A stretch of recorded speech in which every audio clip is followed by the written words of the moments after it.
Right, today I'm gonna, a little bit of a different video, not building, but I'm still making something. I found this like a few years ago, the idea of this, but I sort of just figured it out recently, and I've been testing it for, I don't know, a month or so, and making sure it's actually something good to show people. But there's heaps about it online, but not so much about how to make it. A lot of people just buy it, but I figured out through some other videos that are a bit harder to find how to make this, and it's actually like a bug repellent. So if you're trying to grow food organically, and that's something that I've been trying to do ever since I started doing, well, I went to ag college in Australia, and then and none of that's organic. They don't teach anything like that there. But I really wanted to get to the organic side. That's why I got into worms, and I like the idea of it. I just don't trust the big companies that do stuff. So yeah, especially now where a lot of it's coming from China. But yeah, so I thought I would show you how to make neem oil and how to use it. From what I understand, you can get neem anywhere in most countries in the world, I think. It's like a big Indian thing. But yeah, I told my mum and dad about it, and they bought it in Australia, so you can get it there. And it grows naturally here in Thailand, so it just popped up. And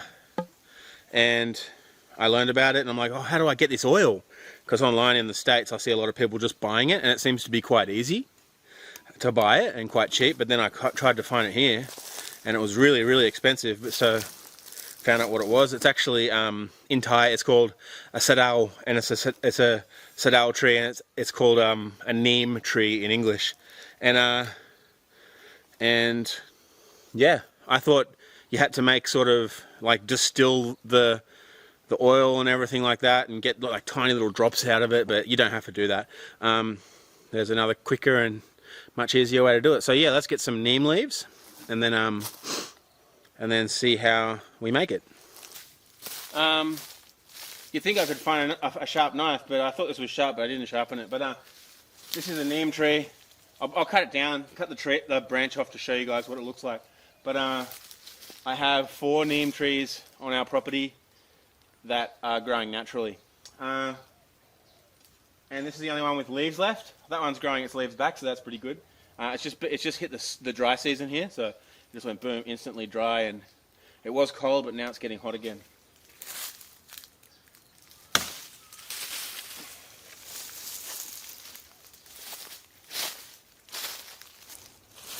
So this is a neem leaf, and yeah, I got way more than I'll probably need here, but yeah, let's go and start making it inside.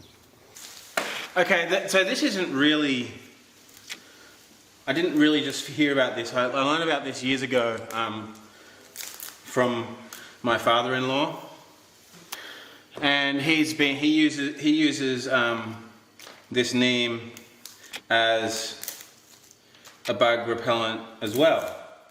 I think that it must be a thing that people do here, but I'm going to make an oil out of it. I've tried to do it before because the way that he did it and does it is soak it in a bucket.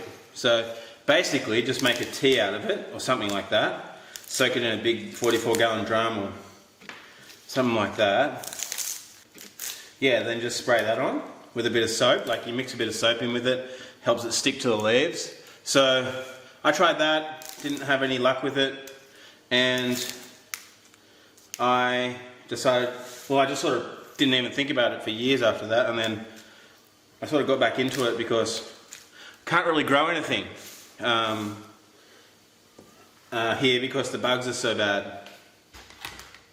Okay, so all you got to do is blend it up, like make it as small as possible. And this neem oil is harmless to humans and neem trees, neem leaves, people eat it. So it doesn't matter, you don't have to have a separate blender or anything.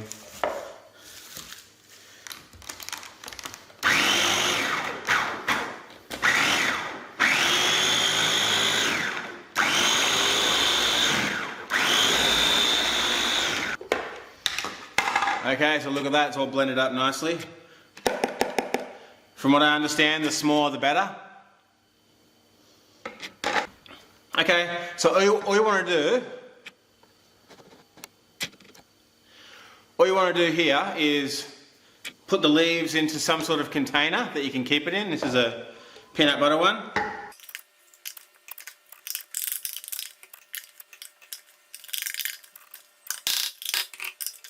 And yeah, that's literally all you have to do. So I have it in there. Now I have some vegetable oil. And last time I did this, I used coconut oil. Because some people, they put it on their hair and stuff. And so coconut oil is good for you. But I am just going to be spraying it, so this should be fine. But I never used vegetable oil before, I just used coconut oil. But this is so cheap. Vegetable oil is much cheaper. So I'm just going to fill this thing up.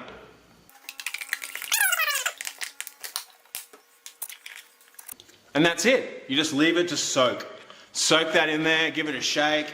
I don't know, at least a week. I have done it another way before where you actually heat it up, but this is so easy. And this is like, what, a litre? So I can just make a litre of it and you hardly use any of it. I don't need to make it now, I have so much. But this is one I made before. This is with coconut oil, it was just my test. So I only put a half a bit in, so I just been sitting, it's exactly the same as this. And I've just been, this has actually been there for about 6 weeks. Because the first little batch I made hasn't run out yet. So this is going to last me probably 2 years. So all I'm going to do is pour it out and strain it. And I'll put it back in here to keep it.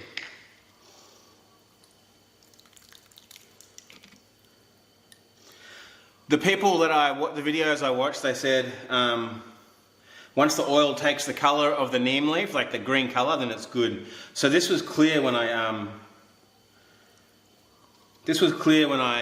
made it, because this one was coconut oil. Right, oh, that's great. So that's the oil, all ready to go.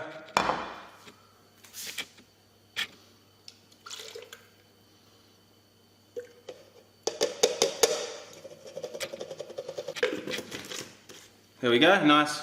Really dark, so that's really nice. So the idea behind this is, well, the bugs don't like the neem oil, and it really, like, from what I understand, they can't stand on it and it makes it so they can't fly or something, I don't know. But, so it stops them from, like, coming back. And the first time I sprayed it, I didn't get much happen. But then the second and third, I've done it for about 3 weeks now, so about twice a week. And now I'll show you the growth on some of the things, the change in them, so that's pretty cool. Okay, so this is the rose apple tree. We've had some good fruit off this in the past, so you can see here, the leaves get destroyed by bugs. See, the rose apples are even starting to come out now. So that's the fruit it's blossomed and it's about to grow, so it'll turn into a fruit. Red, looks like a pear shape, but bright red, so they're great. And you can sort of see it here too. So this is a new growth. Since I started spraying, this grew, and it hasn't been eaten yet, so that's a good sign. So there's the old growth there, old leaves. This tree was super, like, wrecked. The leaves were wrecked before, but then it just sort of grew back nicely. So that's another thing. Since I started spraying this tree, it seems to have done the trick.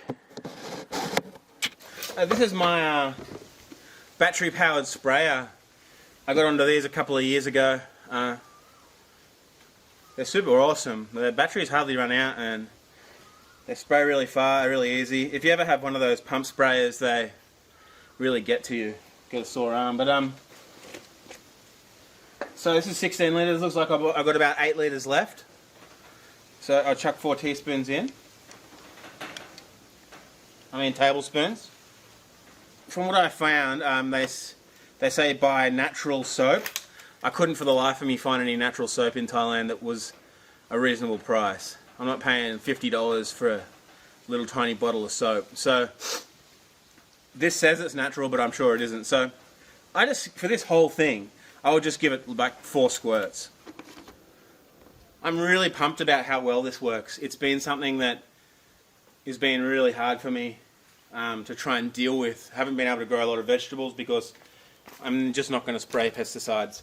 But so let's, all I do now is like, maybe if you can't shake this, I like to, I'll just shake the crap out of it every time before I use it. So I'll just do that.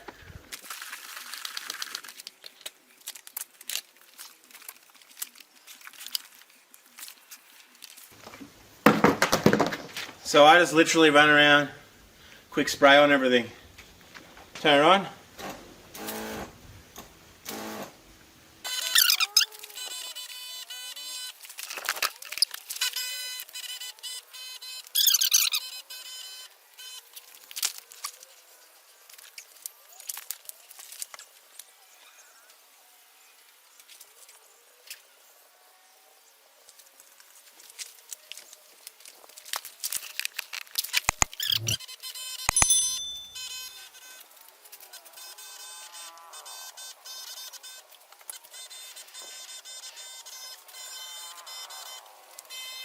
Yeah, literally it, and I found it to work so far, so that's good.